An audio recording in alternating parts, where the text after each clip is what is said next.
Hello, जय हिंद, नमस्कार दोस्तों। आप सभी का स्वागत है आपके अपने YouTube channel mission target classes में। आज के इस क्लास में हम रेलवे ग्रुप डी परीक्षा 2025 के लिए चौथा प्रैक्टिस सेट लेकर आए हैं और इस चौथे प्रैक्टिस सेट के अंदर हम बहुत ही इंपॉर्टेंट क्वेश्चनों को कवर करेंगे। और मेरे भाई ये सभी क्वेश्चन आपके रेलवे ग्रुप डी एग्जाम 2025 के लिए इंपॉर्टेंट रहेंगे, इसलिए इस चौथे प्रैक्टिस सेट को आपको कंप्लीट देखना है और इस प्रैक्टिस सेट के एंड में आपको बताना है कि आपके टोटल कितने क्वेश्चन सही होते हैं। और यदि आप इस चैनल से पहली बार जुड़े हैं तो चैनल को कर लीजिए सब्सक्राइब और बेल आइकन को प्रेस करना, ताकि ऐसी शानदार क्लास का नोटिफिकेशन आपको सबसे पहले देखने को मिले। तो चलिए शुरू करते हैं आज के इस चौथे प्रैक्टिस सेट को बिना देरी के। पहला प्रश्न आप सभी के सामने, नीचे दी गई श्रृंखला श्रेणी में प्रश्न चिन्ह के स्थान पर आने वाली संख्या को ज्ञात करें। यानी कि पहला प्रश्न आप सभी के सामने सीरीज से संबंधित प्रश्न दिया गया है और आपसे पूछा गया है कि इस प्रश्न चिन्ह के स्थान पर कौन सी संख्या आएगी। तो मेरे भाई इस टाइप के प्रश्न को आप एग्जाम में देखते ही मात्र 2 से 3 सेकंड में कैसे सोल्व करेंगे, तो वो देखिए। यहाँ पर ध्यान से देखिए इस सीरीज को किस लॉजिक के आधार पर सोल्व किया गया है। तो यहाँ पर देखिए सबसे पहले सीरीज में दिया गया है 31 से बन रहा है 29 से, तो 31 से 29 कैसे बनेगा। तो यहाँ पर ध्यान से देखिए यदि हम 31 में से क्या कर दें -2 कर दें तो यहाँ पर बन जाएगा 29 से। फिर देखिए 29 से कितना बन रहा है 24 से, तो 29 से 24 कैसे बनेगा। तो यहाँ पर देखिए यदि हम 29 में से क्या कर दें -5 कर दें तो यहाँ पर बन जाएगा 24 से। फिर देखिए 24 से कितना बन रहा है 22 से, तो 24 से 22 कैसे बनेगा। तो यहाँ पर देखिए यदि हम 24 में से क्या कर दें -2 कर दें तो यहाँ पर बन जाएगा 22 से। अब इसी प्रकार से यहाँ पर देखिए 22 से कितना बन रहा है 17, तो 22 से 17 कैसे बनेगा। तो ध्यान से देखिए यदि हम 22 में से क्या कर दें -5 कर दें तो यहाँ पर बन जाएगा 17। अब सेम इसी प्रकार से आपसे पूछा गया है कि 17 से इस प्रश्न चिन्ह के स्थान पर कौन सी संख्या आएगी। तो मेरे भाई यहाँ पर ध्यान से देखिए इस प्रश्न चिन्ह की वैल्यू ज्ञात करने से पहले नीचे जो ये वाली संख्या ही है इस संख्या को ध्यान से देखिए कि यहाँ पर क्या हुआ है। तो मेरे भाई ध्यान से देखिए सबसे पहले हुआ है -2, फिर उसके बाद में हुआ है -5, फिर उसके बाद में हुआ है -2, फिर उसके बाद में हुआ है -5। यानी कि यहाँ पर सीरीज चल रहा है -2 -5 -2 -5। तो अब आगे क्या हो जाएगा, तो -5 के बाद में हो जाएगा -2। यानी कि इस प्रश्न चिन्ह की वैल्यू ज्ञात हो जाएगी कैसे, यदि हम इस 17 में से क्या कर दें -2 कर दें। तो अब मेरे भाई यहाँ पर ध्यान से देखिए यदि हम 17 में से -2 कर देंगे तो यहाँ पर बच जाएगा कितना 15। यानी कि इस प्रश्न चिन्ह के स्थान पर संख्या भरी जाएगी 15। अब हमें देखना है कि संख्या 15 किसी ऑप्शन में है। तो आंसर है संख्या 15 हमें दी गई है ऑप्शन बी के अंदर है। तो पहले प्रश्न के अंदर ऑप्शन बी हो जाएगा सभी का करेक्ट आंसर है। तो उम्मीद करता हूं कि पहला प्रश्न आपको अच्छे से क्लियर हो गया होगा और जब भी इस टाइप का प्रश्न आपको एग्जाम में दिया जाएगा तो आप फटाफट से सोल्व कर लेंगे। ठीक है, तो चलिए फिर अगला प्रश्न देखते हैं। दूसरा प्रश्न है आप सभी के सामने, नीचे दिए गए विकल्पों में से संबंधित संख्या को चुनिए। यानी कि दूसरा प्रश्न आप सभी के सामने एनालॉजी से संबंधित प्रश्न दिया गया है और आपसे पूछा गया है कि 15C का संबंध है 45 के साथ में, तो उसी प्रकार से 13F का संबंध किस संख्या के साथ में होगा। तो मेरे भाई इस टाइप के प्रश्न को आप एग्जाम में देखते ही फटाफट से और मात्र 2 से 3 सेकंड में कैसे सोल्व करेंगे, तो वो देखिए जब भी आपके सामने इस टाइप का प्रश्न दिया जाए तो आपको क्या करना है, सबसे पहले तो आपको यहां पर पता करना है कि 15C से यहां पर 45 कैसे लिखा गया है। फिर सेम इसी प्रकार से हम यहां पर बताएंगे कि 13F से इस प्रश्न चिन्ह के स्थान पर कौन सी संख्या आएगी। तो मेरे भाई ध्यान से देखिए इस प्रश्न को किस लॉजिक के आधार पर सोल्व किया गया है। तो यहां पर देखिए 15C से यहां पर 45 लिखा लिखा गया है कैसे। तो मेरे भाई यहाँ पर क्या किया गया है, देखिए ध्यान से, इस 15 को तो लिखा गया है ऐसे की ऐसे। फिर देखिए मेरे भाई आगे क्या है, सी का नंबर कितना होता है, तो मेरे भाई जो सी है ये आता है अल्फाबेट लेटर के अंदर है, 3 नंबर पर है। अब यहां पर क्या किया गया है मेरे भाई, इन दोनों संख्याओं का आपस में किया गया है गुणा। यदि हम 15 और 3 का आपस में गुणा कर देंगे तो यहां पर बन जाएगा 15 तिये 45।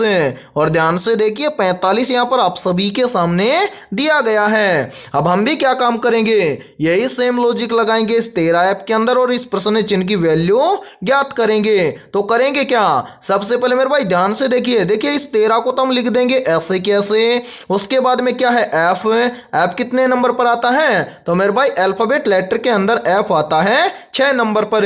अब हम क्या करेंगे, इन दोनों संख्याओं को आपस में गुणा कर देंगे। तो यहां पर देखिए 13 और 6 का आपस में गुणा करेंगे तो यहां पर बन जाएगा 13 छिके 78, यानी कि इस प्रश्न चिन्ह के स्थान पर संख्या भरी जाएगी 78। अब हमें देखना है कि संख्या 78 किसी ऑप्शन में है, तो हाँ सर संख्या 78 में दी गई है ऑप्शन डी के अंदर है। तो दूसरे प्रश्न के अंदर ऑप्शन डी हो जाएगा सभी का करेक्ट आंसर है। तो उम्मीद करता हूं कि दूसरा प्रश्न भी आपको अच्छे से क्लियर हो गया होगा। और जब भी इस टाइप का प्रश्न आपको एग्जाम में दिया जाएगा तो फटाफट से सोल्व कर लेंगे। और मेरे भाई अभी तक यदि आपने इस चैनल को सब्सक्राइब नहीं किया है तो इस चैनल को कर लीजिए सब्सक्राइब और बेल आइकन को प्रेस करना, ताकि आपको जितनी भी क्लासेज इस यूट्यूब चैनल पर होंगी उन सभी क्लासों का नोटिफिकेशन आपको सबसे पहले देखने को मिले। और आपको यदि पहली बार के अंदर ग्रुप डी के अंदर सिलेक्शन लेना है तो इस चैनल से आपको एग्जाम तक जुड़े रहना है। ठीक है, तो चलिए फिर अगला प्रश्न देखते हैं।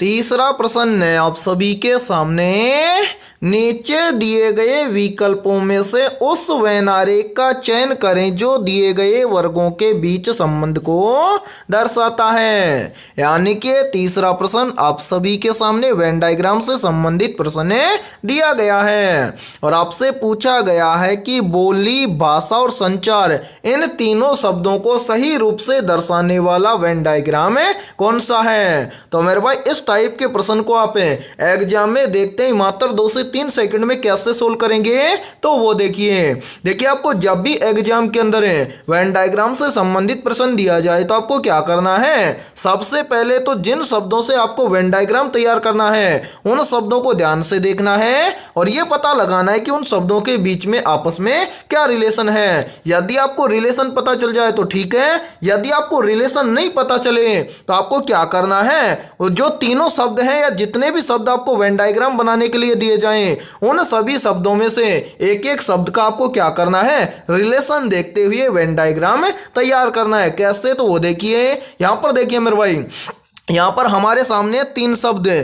पहला शब्द है बोली, दूसरा शब्द है भाषा और तीसरा शब्द है संचार। मान लीजिए हमें इनमें से किसी का भी रिलेशन पता नहीं है, ठीक है, तो हम क्या करेंगे, एक एक शब्द का आरेख तैयार करेंगे। कैसे, तो वो देखिए यहां पर देखिए मेरे भाई, देखिए यहां पर क्या है बोली, मान लीजिए हमने क्या बना दिया, बोली का ये एक आरेख बना दिया, ठीक है। उसके बाद में क्या है भाषा, तो मेरे भाई देखिए जो बोली है ये किसके अंदर आती है, भाषा के अंदर आती है। तो मेरे भाई देखिए बोली आ जाएगी किसके अंदर है, भाषा के अंदर है। तो ये हो जाएगा दूसरा आरेख किसके लिए, भाषा के लिए। उसके बाद में क्या है संचार है, तो मेरे भाई संचार का संबंध बोली और भाषा के साथ में है। तो हाँ सर जो बोली और भाषा है ये दोनों ही किसके अंदर आती हैं, संचार के अंदर आती हैं। तो मेरे भाई तीसरा आरेख बन जाएगा इस प्रकार से, यानी कि बोली और भाषा ये दोनों आ जाएंगी किसके अंदर है, संचार के अंदर है। यानी कि आपका 100% सही वेन डायग्राम बनेगा इस प्रकार से। अब आपको देखना है कि इस प्रकार का वेन डायग्राम किसी ऑप्शन में है, तो हाँ सर इस प्रकार का वेन डायग्राम हमें दिया गया है ऑप्शन बी के अंदर है। तो तीसरे प्रश्न के अंदर ऑप्शन बी हो जाएगा सभी का करेक्ट आंसर है। तो उम्मीद करता हूं कि तीसरा प्रश्न भी आपको अच्छे से क्लियर हो गया होगा। और जब भी आपको एग्जाम के अंदर वेन डायग्राम से संबंधित प्रश्न दिया जाएगा तो फटाफट से सोल्व कर लेंगे, ठीक है। और इसी के साथ में देखिए आप सभी के लिए बहुत ही इंपॉर्टेंट सूचना है, यदि आप पहली बार के अंदर ग्रुप डी एग्जाम के अंदर सिलेक्शन लेना चाहते हैं तो हमने आपके रेलवे ग्रुप डी एग्जाम 2025 के लिए GK, GS, mathematics, science, current affairs और रीजनिंग के 21,000 प्लस मोस्ट इंपोर्टेंट क्वेश्चनों का पीडीएफ सेट तैयार किया है। यदि आप ये 21,000 प्लस मोस्ट इंपोर्टेंट क्वेश्चनों का पीडीएफ सेट लेना चाहते हैं तो आप हमारे इस व्हाट्सएप नंबर पर कांटेक्ट करके ले सकते हैं। और मेरे भाई इस पीडीएफ सेट की प्राइस हमने रखी है मात्र और मात्र 51 रुपये, यानी कि 51 रुपए की फीस के अंदर आपको ग्रुप डी एग्जाम के लिए ऑल सब्जेक्ट के ऊपर topic wise 21,000 plus most important क्वेश्चनों का पीडीएफ सेट दिया जाएगा। और मेरे भाई ये सभी क्वेश्चन आपके रेलवे ग्रुप डी एग्जाम 2025 के लिए रामबाण साबित होने वाले हैं। तो जल्दी से जाइए और इस व्हाट्सएप नंबर पर आप कांटेक्ट करके इस पीडीएफ सेट को ले लीजिए और एग्जाम से पहले अपनी तैयारी को मजबूत बना लीजिए। ठीक है, तो चलिए फिर अगला प्रश्न देखते हैं। चौथा प्रश्न है आप सभी के सामने, भारतीय स्वतंत्रता संग्राम के दौरान दांडी मार्च कब शुरू हुआ था? ऑप्शन ए 1915 में, ऑप्शन बी है 1920 में, ऑप्शन सी है 1930 में और ऑप्शन डी है 1942 में। तो यहाँ पर देखिए इन चारों में से करेक्ट आंसर हो जाएगा सभी का ऑप्शन है सी, यानी कि भारतीय स्वतंत्रता संग्राम के दौरान दांडी मार्च शुरू हुआ था 1930 में। तो चौथे प्रश्न के अंदर करेक्ट आंसर हो जाएगा सभी का ऑप्शन है सी। इसी के साथ में देखिए यहीं से एक क्वेश्चन और बनता है और काफी बार एग्जाम के अंदर पूछा भी जाता है, कि भारत छोड़ो आंदोलन कब शुरू हुआ था? तो मेरे भाई याद रखना, भारत छोड़ो आंदोलन शुरू हुआ था वर्ष 1942 में। ठीक है, तो चलिए फिर अगला प्रश्न देखते हैं।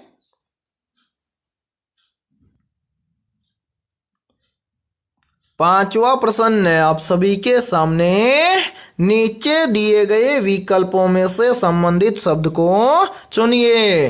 यानी कि पांचवा प्रश्न आप सभी के सामने एनालॉजी से संबंधित प्रश्न दिया गया है और आपसे पूछा गया है कि कार का संबंध है गैरेज के साथ में, तो उसी प्रकार से हवाई जहाज का संबंध किस शब्द के साथ में होगा? तो मेरे भाई इस टाइप के प्रश्न को आप एग्जाम में देखते हैं मात्र 2 से 3 सेकंड में कैसे सोल्व करेंगे, तो वो देखिए जब भी इस टाइप का प्रश्न आपको एग्जाम में दिया जाए तो आपको क्या करना है, सबसे पहले तो आपको यहाँ पर पता करना है कि कार का संबंध गैरेज के साथ में कैसे है। फिर उसी प्रकार से हम यहाँ पर बताएंगे कि हवाई जहाज का संबंध किस शब्द के साथ में होगा। तो मेरे भाई यहाँ पर ध्यान से देखिए कार का संबंध है गैरेज के साथ में कैसे? तो मेरे भाई कार खराब होता है तो इस कार को कहाँ पर ठीक करवाया जाता है? तो मेरे भाई कार को ठीक करवाया जाता है गैरेज में। इसी प्रकार से हमें यहाँ पर बताना है कि हवाई जहाज खराब होता है तो इसको कहाँ पर ठीक करवाया जाता है? तो मेरे भाई देखिए कार खराब होता है तो कार को ठीक करवाया जाता है गैरेज में, उसी प्रकार से हवाई जहाज खराब होता है तो इसको ठीक करवाया जाता है हैंगर में। ठीक है, तो इस प्रश्न चिन्ह के स्थान पर शब्द भरा जाएगा हैंगर। अब हमें देखना है कि हैंगर शब्द किसी ऑप्शन में है, तो आंसर है हैंगर शब्द हमें दिया गया है ऑप्शन सी के अंदर है। तो पांचवें प्रश्न के अंदर ऑप्शन सी हो जाएगा सभी का करेक्ट आंसर है। तो उम्मीद करता हूं कि पांचवा प्रश्न भी आपको अच्छे से क्लियर हो गया होगा और जब भी इस टाइप का प्रश्न आपको एग्जाम में दिया जाएगा तो फटाफट से सोल्व कर लेंगे। ठीक है, तो चलिए फिर अगला प्रश्न देखते हैं। छठा प्रश्न है आप सभी के सामने, साहित्य के क्षेत्र में ज्ञानपीठ पुरस्कार किस वर्ष स्थापित किया गया था? ऑप्शन ए वर्ष 1950 में, ऑप्शन बी है वर्ष 1955 में, ऑप्शन सी है वर्ष 1961 में और ऑप्शन डी है वर्ष 1970 में। तो यहाँ पर देखिए इन चारों में से करेक्ट आंसर हो जाएगा सभी का ऑप्शन है सी, यानी कि साहित्य के क्षेत्र में ज्ञानपीठ पुरस्कार वर्ष 1961 में स्थापित किया गया था। तो छठे प्रश्न के अंदर करेक्ट आंसर हो जाएगा सभी का ऑप्शन है सी। और मेरे भाई यहाँ पर देखिए यहीं से एक क्वेश्चन और बनता है और काफी बार एग्जाम के अंदर पूछा भी जाता है। पूछा जाता है कि ज्ञानपीठ पुरस्कार किस क्षेत्र के अंदर दिया जाता है? तो मेरे भाई याद रखना, ज्ञानपीठ पुरस्कार दिया जाता है साहित्य के क्षेत्र में। ठीक है, तो चलिए फिर अगला प्रश्न देखते हैं।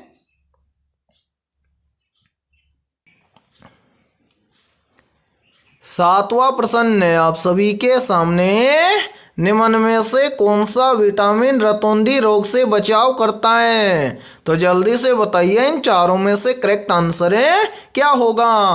आपसे पूछा गया है कि निम्न में से कौन सा विटामिन रतौंधी रोग से बचाव करता है। तो यहाँ पर देखिए, इन चारों में से करेक्ट आंसर हो जाएगा सभी का ऑप्शन है ए, यानी कि विटामिन ए रतौंधी रोग से बचाव करता है। तो 7वें प्रश्न के अंदर करेक्ट आंसर हो जाएगा सभी का ऑप्शन है ए। तो चलिए फिर अगला प्रश्न देखते हैं।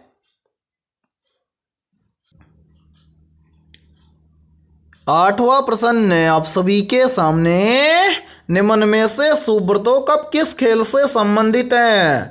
ऑप्शन ए है हॉकी से, ऑप्शन बी है क्रिकेट से, ऑप्शन सी है फुटबॉल से और ऑप्शन डी है बैडमिंटन से। तो जल्दी से बताइए, इन चारों में से करेक्ट आंसर है क्या होगा? आपसे पूछा गया है कि निम्न में से सुब्रतो कप किस खेल से संबंधित है। तो यहाँ पर देखिए, इन चारों में से करेक्ट आंसर हो जाएगा सभी का ऑप्शन है सी, यानी कि सुब्रतो कप का संबंध है फुटबॉल खेल से। तो 8वें प्रश्न के अंदर करेक्ट आंसर हो जाएगा सभी का ऑप्शन है सी। तो चलिए फिर अगला प्रश्न देखते हैं। 9वां प्रश्न है आप सभी के सामने, जब किसी चालक में विद्युत धारा प्रवाहित होती है तो उसके चारों ओर कौन सा क्षेत्र उत्पन्न होता है? ऑप्शन ए है विद्युत क्षेत्र, ऑप्शन बी है चुंबकीय क्षेत्र, ऑप्शन सी है गुरुत्वाकर्षण क्षेत्र और ऑप्शन डी है तापीय क्षेत्र। तो यहाँ पर देखिए, इन चारों में से करेक्ट आंसर हो जाएगा सभी का ऑप्शन है बी, यानी कि जब किसी चालक में विद्युत धारा प्रवाहित होती है तो उसके चारों ओर चुंबकीय क्षेत्र उत्पन्न होता है। तो 9वें प्रश्न के अंदर करेक्ट आंसर हो जाएगा सभी का ऑप्शन है बी। तो चलिए फिर अगला प्रश्न देखते हैं। 10वां प्रश्न है आप सभी के सामने, ओलंपिक खेलों के प्रतीक चिन्ह में कितने छल्ले होते हैं? तो यहाँ पर देखिए, इन चारों में से करेक्ट आंसर हो जाएगा सभी का ऑप्शन है बी, यानी कि ओलंपिक खेलों के प्रतीक चिन्ह में छल्ले होते हैं 5। तो 10वें प्रश्न के अंदर करेक्ट आंसर हो जाएगा सभी का ऑप्शन है बी। और इसी के साथ में देखिए, यदि ये क्लास आपको पसंद आ रही है तो जल्दी से एक बार इस क्लास को लाइक कर दीजिए, और यदि आप इस चैनल से पहली बार जुड़े हैं तो चैनल को कर लीजिए सब्सक्राइब और बेल आइकन को प्रेस करना, ताकि ऐसी शानदार क्लास का नोटिफिकेशन आपको सबसे पहले देखने को मिले। और आपके जितने भी दोस्त हैं आरआरबी, एनटीपीसी, सीबीटी 1 एग्जाम 2025 की तैयारी कर रहे हैं तो उनके पास भी इस क्लास को ज़्यादा से ज़्यादा शेयर करें। ठीक है, तो चलिए फिर अगला प्रश्न देखते हैं। 11वां प्रश्न है आप सभी के सामने, यदि कोई वस्तु किसी द्रव में तैर रही है तो उस पर कौन सा बल कार्य करता है? मेरे भाई मोस्ट इंपोर्टेंट प्रश्न है ये, तो जल्दी से बताइए, इन चारों में से करेक्ट आंसर है क्या होगा? आपसे पूछा गया है कि यदि कोई वस्तु किसी द्रव में तैर रही है तो उस पर कौन सा बल कार्य करता है? तो यहाँ पर देखिए, इन चारों में से करेक्ट आंसर हो जाएगा सभी का ऑप्शन है सी, यानी कि कोई वस्तु द्रव में तैर रही है तो उस वस्तु पर उत्प्लावन बल कार्य करता है। तो 11वें प्रश्न के अंदर करेक्ट आंसर हो जाएगा सभी का ऑप्शन है सी। और इसी के साथ में देखिए, यदि ये क्लास आपको पसंद आ रही है तो जल्दी से एक बार इस क्लास को लाइक कर दीजिए, और यदि आप इस चैनल से पहली बार जुड़े हैं तो चैनल को कर लीजिए सब्सक्राइब और बेल आइकन को प्रेस करना, ताकि ऐसी शानदार क्लास का नोटिफिकेशन आपको सबसे पहले देखने को मिले। और आपके जितने भी दोस्त हैं रेलवे ग्रुप डी एग्जाम 2025 की तैयारी कर रहे हैं तो उनके पास भी इस क्लास को ज़्यादा से ज़्यादा शेयर करें। ठीक है, तो चलिए फिर अगला प्रश्न देखते हैं।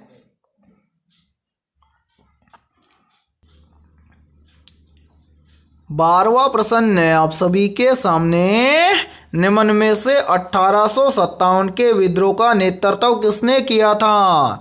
ऑप्शन ए मंगल पांडे ने, ऑप्शन बी है भगत सिंह ने, ऑप्शन सी है बाल गंगाधर तिलक ने, और ऑप्शन डी है महात्मा गांधी ने। तो जल्दी से बताइए इन चारों में से करेक्ट आंसर है क्या होगा? आपसे पूछा गया है कि निम्न में से 1857 के विद्रोह का नेतृत्व किसने किया था। मेरे भाई मोस्ट इंपोर्टेंट प्रश्न है ये। तो यहाँ पर देखिए इन चारों में से करेक्ट आंसर हो जाएगा सभी का ऑप्शन है ए, यानी कि 1857 के विद्रोह का नेतृत्व किया था मंगल पांडे ने। तो 12वें प्रश्न के अंदर करेक्ट आंसर हो जाएगा सभी का ऑप्शन है ए। तो चलिए फिर अगला प्रश्न देखते हैं। 13वां प्रश्न है आप सभी के सामने, प्रकाश के अपवर्तन के कारण किसी वस्तु का निम्न में से क्या बदलता है? ऑप्शन ए वेग, ऑप्शन बी द्रव्यमान, ऑप्शन सी है घनत्व, और ऑप्शन डी है तापमान। तो जल्दी से बताइए इन चारों में से करेक्ट आंसर है क्या होगा? आपसे पूछा गया है कि प्रकाश के अपवर्तन के कारण किसी वस्तु का निम्न में से क्या बदलता है। तो यहाँ पर देखिए इन चारों में से करेक्ट आंसर हो जाएगा सभी का ऑप्शन है ए, यानी कि प्रकाश के अपवर्तन के कारण किसी वस्तु का क्या बदलता है? वेग बदलता है। तो 13वें प्रश्न के अंदर करेक्ट आंसर हो जाएगा सभी का ऑप्शन है ए। तो चलिए फिर अगला प्रश्न देखते हैं।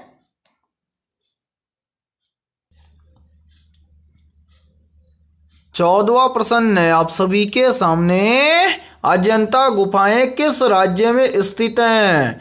ऑप्शन ए मध्य प्रदेश में, ऑप्शन बी है महाराष्ट्र में, ऑप्शन सी है कर्नाटक में, और ऑप्शन डी है तमिलनाडु में। तो यहाँ पर देखिए इन चारों में से करेक्ट आंसर हो जाएगा सभी का ऑप्शन है बी, यानी कि अजंता गुफाएं महाराष्ट्र राज्य में स्थित है।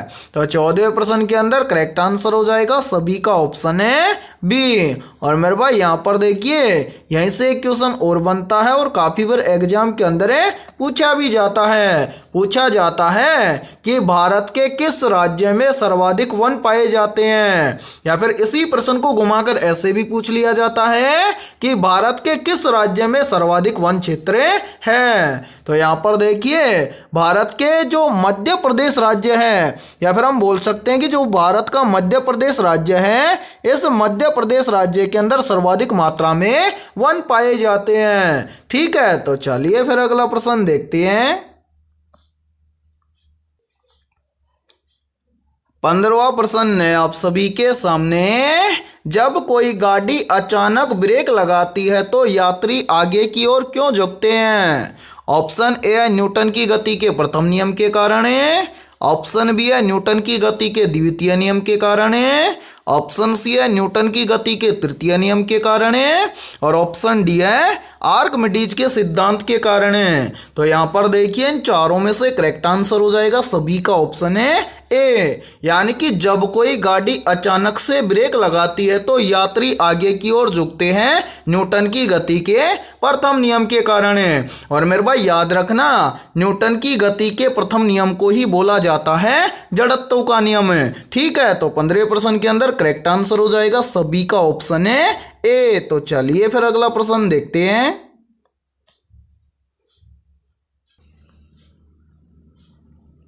16वां प्रश्न है आप सभी के सामने, भारत का सबसे ऊंचा युद्ध स्मारक राष्ट्रीय युद्ध स्मारक कहाँ स्थित है? मोस्ट इंपोर्टेंट प्रश्न है ये। तो जल्दी से बताइए इन चारों में से करेक्ट आंसर है क्या होगा। आपसे पूछा गया है कि भारत का सबसे ऊंचा स्मारक राष्ट्रीय युद्ध स्मारक कहाँ स्थित है। तो यहाँ पर देखिए इन चारों में से करेक्ट आंसर हो जाएगा सभी का ऑप्शन है ए, यानी कि भारत का सबसे ऊंचा युद्ध स्मारक राष्ट्रीय युद्ध स्मारक स्थित है दिल्ली में। तो 16वें प्रश्न के अंदर करेक्ट आंसर हो जाएगा सभी का ऑप्शन है ए। तो चलिए फिर अगला प्रश्न देखते हैं।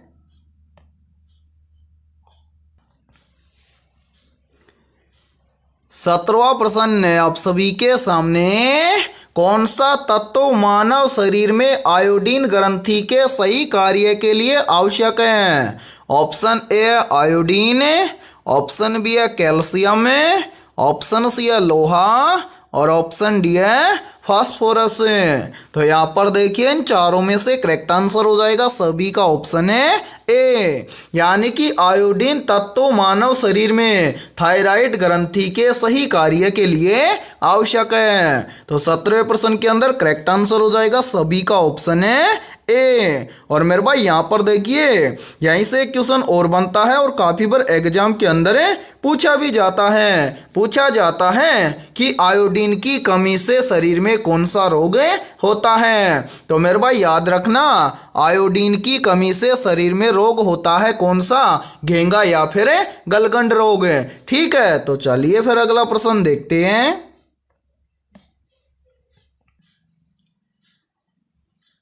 18वां प्रश्न है आप सभी के सामने। भारतीय राष्ट्रीय कांग्रेस का पहला अध्यक्ष कौन था। तो यहाँ पर देखिए इन चारों में से करेक्ट आंसर हो जाएगा सभी का ऑप्शन है सी, यानी कि भारतीय राष्ट्रीय कांग्रेस का पहला अध्यक्ष था ए.ओ. ह्यूम। तो 18वें प्रश्न के अंदर करेक्ट आंसर हो जाएगा सभी का ऑप्शन है सी। और मेरे भाई ये प्रश्न मोस्ट इंपोर्टेंट प्रश्न है क्योंकि ये प्रश्न रेलवे ग्रुप डी एग्जाम 2018 के अंदर पूछा गया था। ठीक है, और इसी के साथ में देखिए आप सभी के लिए बहुत ही इंपॉर्टेंट सूचना है। यदि आप पहली बार के अंदर ग्रुप डी के अंदर सिलेक्शन लेना चाहते हैं तो हमने आपके ग्रुप डी एग्जाम 2025 के लिए ऑल सब्जेक्ट के ऊपर टॉपिक वाइज लगभग 21,000 प्लस मोस्ट इंपोर्टेंट क्वेश्चनों का पीडीएफ सेट तैयार किया है। यदि आप ये 21,000 प्लस मोस्ट इंपोर्टेंट क्वेश्चनों का पीडीएफ सेट लेना चाहते हैं तो आप हमारे इस व्हाट्सएप नंबर पर कांटेक्ट करके ले सकते हैं। व्हाट्सएप नंबर है 7374826893। ये हमारा व्हाट्सएप नंबर है। इस व्हाट्सएप नंबर पर आप कांटेक्ट करके इस पीडीएफ सेट को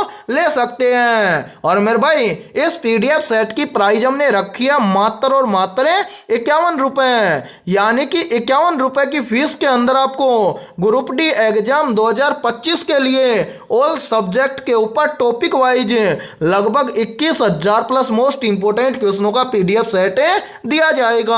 और मेरे भाई ये सभी क्वेश्चन आपके रेलवे ग्रुप डी एग्जाम 2025 के लिए रामबाण साबित होने वाले हैं। तो जल्दी से जाइए और इस व्हाट्सएप नंबर पर आप कांटेक्ट करके इस पीडीएफ सेट को ले लीजिए और एग्जाम से पहले अपनी तैयारी को मजबूत बना लीजिए। ठीक है, तो चलिए फिर अगला प्रश्न देखते हैं।